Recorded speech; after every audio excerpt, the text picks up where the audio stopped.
و دیگر مقتدر محتشم ذی وقار ذی احترام علماء کرام، معززین گجرات، معززین علاقہ، برادران اسلام، برادران طریقت، برادران محبت، السلام علیکم ورحمۃ اللہ وبرکاتہ۔ آج کی یہ نور بدامہ سعادت افروز محفل، آج کی یہ عظیم الشان کانفرنس تمام اصول و دبور کے نیر اعظم سلطان حسینان جہاں، سلطان کشور حسن، نبی مکرم، شفیع معظم، تاجدار مدینہ، سرور خلق و سینہ، صاحب اکرم رات، سید الاولاد، احمد مجتبی جناب حضرت محمد مصطفیٰ صلی اللہ علیہ وآلہ وسلم کے میلاد پاک کے عنوان پہ گجرات کی اس جامع مسجد الکرم میں انتہائی طول و احتشام سے انعقاد پذیر ہے۔ میں اپنے برادر گرامی، برادر طریقت جناب ڈاکٹر محمد احسان صاحب ایڈوکیٹ، ان کی خدمت میں ہدیہ تبریک پیش کرتا ہوں کہ جن کی کاوش سے آج یہ اتنا خوبصورت جلسہ انعقاد پذیر ہے، اور میں دعا کرتا ہوں کہ اللہ کریم تمام تشریف لانے والے دوستوں کی حاضری اپنی بارگاہ میں قبول فرمائے۔ ابھی آپ تشریف لا رہے ہیں، مسجد کے اندر جگہ موجود ہے، اگر آپ اعلیٰ ظرفی کا مظاہرہ فرماتے ہوئے تھوڑے تھوڑے قریب ہو جائیں تو پیچھے والوں کو جگہ مل جائے گی۔ یہ اعلیٰ ظرف لوگوں کا کام ہے۔ ویسے تو پاکستان میں ضدیوں کی کوئی کمی نہیں ہے، پاکستان میں جتنی ضد کی جاتی ہے اتنی تو کہیں کی نہیں جاتی، تو آپ تو ماشاءاللہ ضدی نہیں ہے نا، آپ تو اعلیٰ ظرف لوگ ہیں ماشاءاللہ۔ آپ نے یہ کمال اعلیٰ ظرفی کا مظاہرہ فرماتے ہوئے اپنے دوستوں کو جگہ دی ہے۔ اب پیچھے آنے والوں کے لیے آسانی ہو جائے گی اور بار بار اشارے نہیں ہوں گے کہ لوگوں کو آگے کریں تاکہ پیچھے آنے والوں کے لیے جگہ ہو۔ آپ حاضر ہیں تو میں گفتگو کا آغاز کروں۔ سبحان اللہ، سبحان اللہ۔ برادران اسلام، مسافر ہوں، بہت دور سے آیا ہوں، بہت دور جانا ہے مجھے، میں نے بہت دور جانا ہے، اور جب میں چلا تھا تو مالکوں نے مجھے ایک موتی دیا تھا، ایک جوہر دیا تھا، اور وہ میری روح کی پاتال میں انڈیل دیا گیا تھا، اور ساتھ ہی یہ ارشاد فرمایا تھا کہ اس کو کہیں ضائع نہ کر بیٹھنا، اس کو گم نہ کر دینا، اس کو تم نے چمکا کے لانا ہے، اس کے اوپر گند نہ پڑنے دینا، اس کو چمکا کے لے آنا۔ حضرات محترم، تو میں زندگی کے اس دوراہے میں، اسی مخمصے میں زندگی گزار رہا ہوں کہ کہیں اس جوہر پہ مٹی نہ پڑ جائے، گرد نہ پڑ جائے۔ وہ جوہر کون سا ہے، وہ موتی کون سا ہے؟ وہ موتی اللہ کریم کی محبت کا موتی ہے، جو اس نے عالم ارواح میں میری اور آپ کی روح کی پاتال میں انڈیلا تھا، میری اور آپ کی روح کی پاتال میں گہرائیوں میں وہ موتی رکھا تھا، اور پھر ہمیں اس جہان زندگانی میں دنیا آپ و گل میں اتار دیا، اور ارشاد فرمایا کہ میرے اس پیار کے موتی کو سنبھال کے واپس لے کے آنا۔ تو دشمن پیچھے لگے ہوئے ہیں، وہ مجھے دین طے کرنا چاہتے ہیں، مجھے اپنی ڈومین سے ہٹانا چاہتے ہیں، اور میں نے اس موتی کو لے کر کے، اس کو چمکا کر کے میں نے اپنے مالک کے حضور حاضر ہونا ہے۔ اب میں طلب میں ہوں، جستجو میں ہوں، آرزو میں ہوں کہ اس موتی کو زیادہ سے زیادہ چمکا لوں، اس کو پالش کر لوں، اس کی آب و تاب میں اضافہ ہو جائے، اس کی چمک میں اضافہ ہو جائے۔ تو پھر مجھے کیا کرنا ہے کہ جہاں سے وہ موتی چمک جاتا ہے، جہاں سے وہ موتی پالش ہو جاتا ہے۔ تو حضرات محترم، یہ کہانی صرف میری کہانی نہیں ہے، یہ داستان فقط میری داستان نہیں ہے، یہ ہم سب کی داستان ہے۔ اور جس مخزن سے، جس مصدر سے، جس خزانے سے وہ موتی چمک جاتا ہے، اس خزانے کے بارے میں اللہ کریم نے ارشاد فرمایا۔ پروردگار عالم کا ارشاد گرامی ہے، فرمایا لقد کان لکم فی رسول اللہ اسوۃ حسنہ، فرمایا میرے بندو، میرے نبی مکرم صلی اللہ علیہ وسلم کی زندگی میں تمہارے لیے بہترین نمونہ موجود ہے، سامان حسن موجود ہے، بلکہ تم کہہ لو کہ رسول اللہ صلی اللہ علیہ وسلم کی پوری زندگی، پوری سیرت مبارکہ یہ مصدر حسن ہے، یہ مقصد حسن ہے۔ یہاں سے کوئی اپنی زندگی کے لیے جتنا حسن لے سکتا ہے لے لے۔ حضرات محترم، اتنا یہ چشمہ فیاض ہے کہ ساری دنیا کو بھی اگر ڈیکوریٹ کر دے تو اس چشمہ فیاض میں کبھی نہیں آتی، بلکہ ہر فائدہ اٹھانے والا یوں کہتا ہے، اے احمد مرسل نور خدا، تیری ذات صفا کا کیا کہنا، اے احمد مرسل نور خدا، تیری ذات صفا کا کیا کہنا، پڑھتے ہیں ملائک صلی اللہ، تیری شان علا کا کیا کہنا۔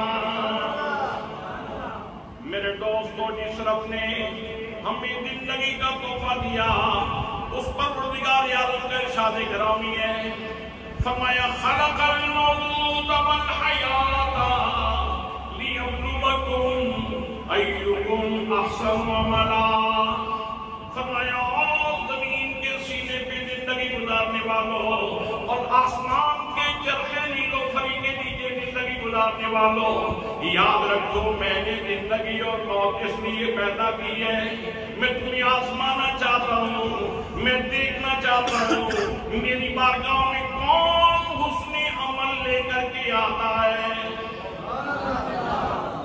اللہ کے دربار میں عمل نہیں، حسن عمل چاہیے۔ عمل تو پانی پینا ہے، لیکن حسن عمل یہ ہے کہ سنت مصطفیٰ کے مطابق پینا، چونکہ آپ میلاد منا چکے ہیں، اب سنت کے اپنانے کا مرحلہ ہے، اب سیرت کے اپنانے کا مرحلہ ہے۔ میلاد منا چکے ہم، جلوس نکال چکے ہم، ذکر اذکار سے پورے شہر کو منور کر چکے، اور گلیوں کو، شہر کی گلیوں کو اور راستوں کو اپنے اس حسن عمل کے اوپر گواہ بنا چکے، اس لیے کہ پروردگار عالم نے قرآن مقدس میں ارشاد فرمایا یوم الدین تحدث اخبارہا، لوگوں یاد رکھو ایک وقت وہ آئے گا جب اللہ کی کچہری لگے گی، داور محشر کے حضور زمین کے جس ٹکڑے کے اوپر کسی بندے نے کوئی اچھا یا برا عمل کیا ہوگا، زمین وہ ساری داستان کہہ دے گی۔ یومئذ تحدث اخبارہا، زمین اپنی کہانیاں کہہ دے گی۔ میرے آقا کریم صلی اللہ علیہ وسلم نے اس آیت کی تشریح فرماتے ہوئے ارشاد فرمایا اور لوگوں، زمین تمہاری ماں ہے، اس کو اپنے اچھی اعمال کا گواہ بناؤ۔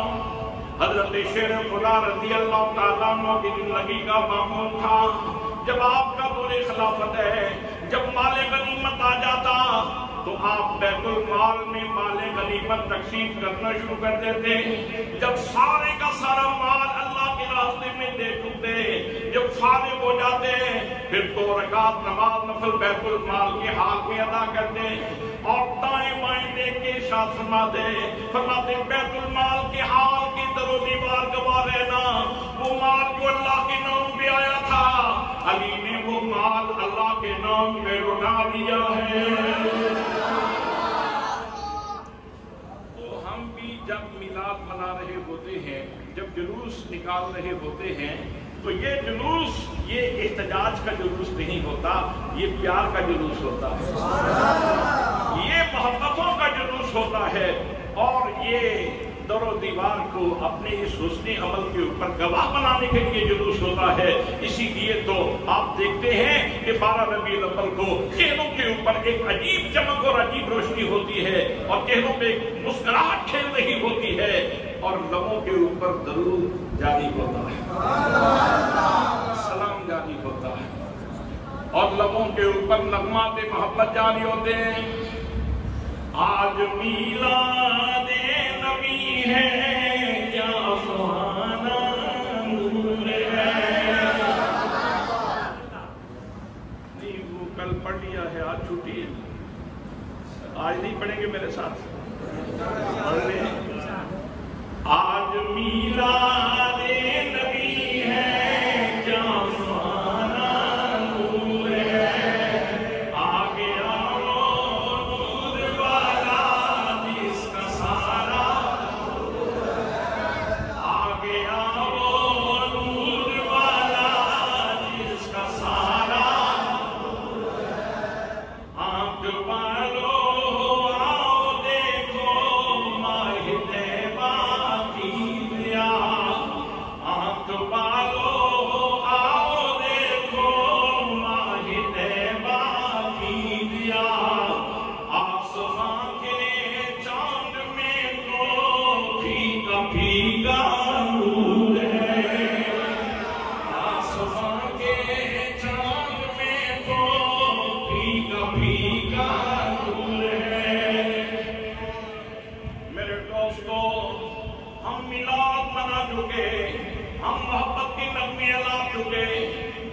ہو گیا، اب مرحلہ آ گیا ہے، وہ نبی کریم صلی اللہ علیہ وسلم جو ہماری نجات کا سامان لے کے آئے ہیں، جو ہمیں اللہ کی بارگاہ میں شروع کرنا چاہتے ہیں، ہمیں کامیاب کرنا چاہتے ہیں، ہم اس نبی مقدم صلی اللہ علیہ وسلم کی سیرت کو سینے سے لگائیں۔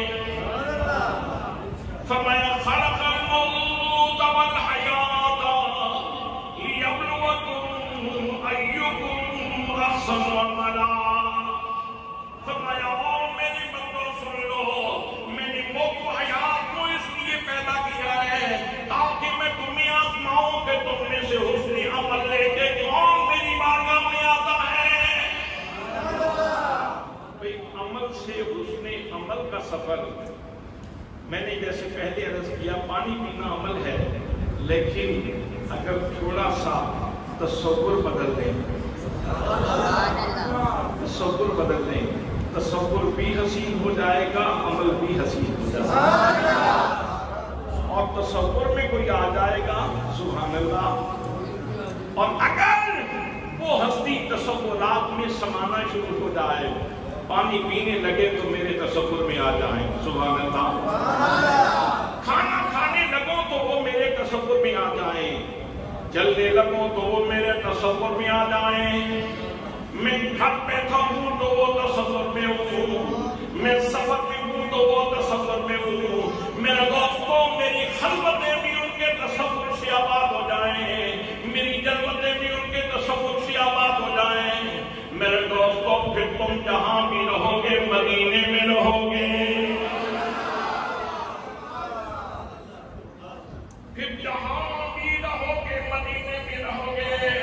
اور یہ بات بھی سن لو، کہیں یہ تصور نہ کر دینا کہ میں نے تصور تو کیا ہے لیکن پتہ نہیں انہیں خبر ہے کہ نہیں، پتہ نہیں انہیں خبر ہے کہ نہیں۔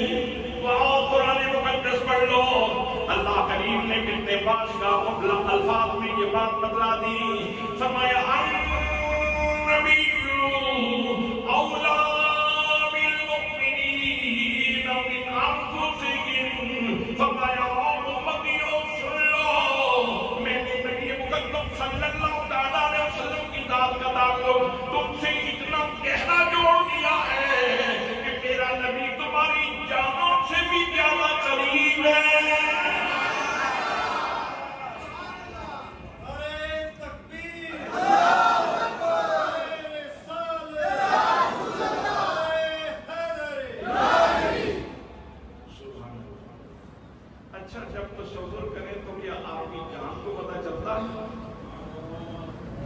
جان کو تو اس کا ادراک ہوتا ہے نا جی سمجھ آ رہی ہے آپ کو میری بات جب آپ تصور باندھیں ابھی یہاں بیٹھے بیٹھے گنبد خضرا کا تصور باندھیں تو جان کو پتا چلے گا کہ نہیں اور یہ تصور کی مشق جو ہے نا یہ اللہ کریم نماز میں بھی کرواتا ہے تصور کی مشق اللہ نماز میں بھی کرواتا ہے بڑے خوبصورت کلمات ہیں جو اللہ نے اللہ کے پیارے محبوب صلی اللہ علیہ وسلم نے عطا فرمائے ہیں فرمایا ان تعبد اللہ کانک تراہ فإن لم تکن تراہ فإنہ یراک جب تم نماز کے لیے کھڑے ہوتے ہو تو یوں تصور باندھو جیسے میں اللہ کو دیکھ رہا ہوں اللہ اکبر جیسے میں اللہ کو دیکھ رہا ہوں اس کا مطلب یہ ہے کہ جب تم گھر سے نماز کے لیے چلتے ہو وضو کر کے آتے ہو راستے میں کوئی پوچھ لے میاں کہاں جا رہے ہو تو جواب دیا جا سکتا ہے کسی کو دیکھنے کے لیے جا رہا ہوں میری نیت تو اس کو دیکھنے کی ہے پردہ کب اٹھائے گا یہ اس کی مرضی ہے پردہ کب اٹھائے گا یہ اس کی مرضی ہے میری نیت تو اسے دیکھنے کی ہے حضرات فرمایا اگر یہ تصور نہ مان سکو تو کم از کم اتنا تصور تو ضرور رکھو اللہ تمہیں دیکھ رہا ہے اور یہ بھی کوئی چھوٹا تصور نہیں ہے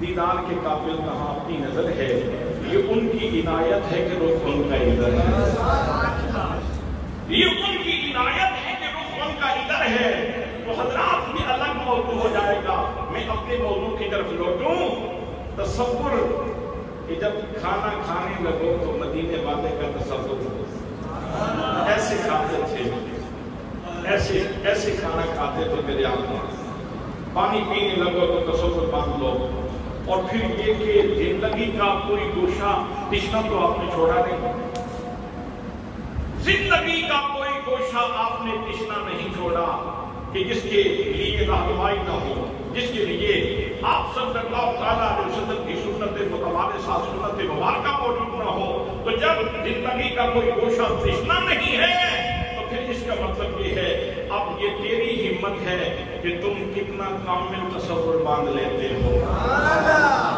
تم کتنا کامل تصور باندھ لیتے ہو یہ تو ہو گیا تصور کا حسن اور تصور کے حسن کے بعد پھر آ جائے گا عمل میں حسن میرے دوستوں میرے بھائیوں اور جب عمل میں حسن آ جائے گا تو پھر آؤ سنو نبی کریم صلی اللہ علیہ وسلم کا فرمان سن لو فرمایا من تمسک بسنتی عند فساد امتی فلو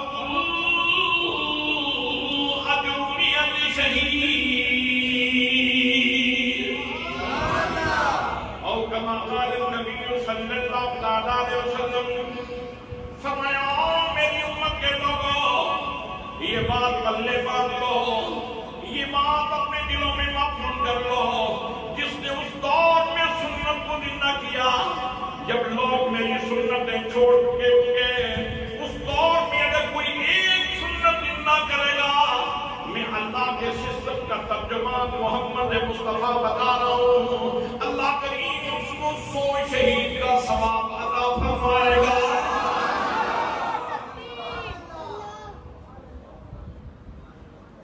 بات بڑی توجہ طلب ہے